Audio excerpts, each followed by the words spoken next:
آخری میں ایک پیغام ہو، یہ مسلمانوں کو غلط فہمی ہے کہ ایران مسلمان ملکوں میں میزائل مار رہا ہے، یہ تمہاری غلط فہمی ہے، اس کو سمجھو۔ سعودی عرب میں میزائل مارا،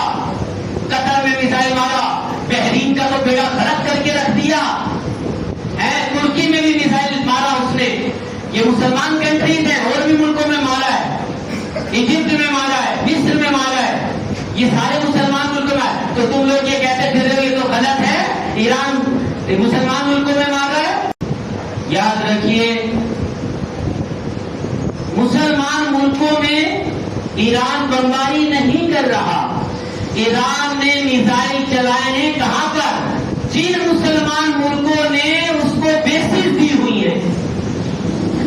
امریکہ کے فوجی اڈے بنائے ہوئے، ایران سے اب فوجی اڈوں کو اڑا رہا ہے، اسلامی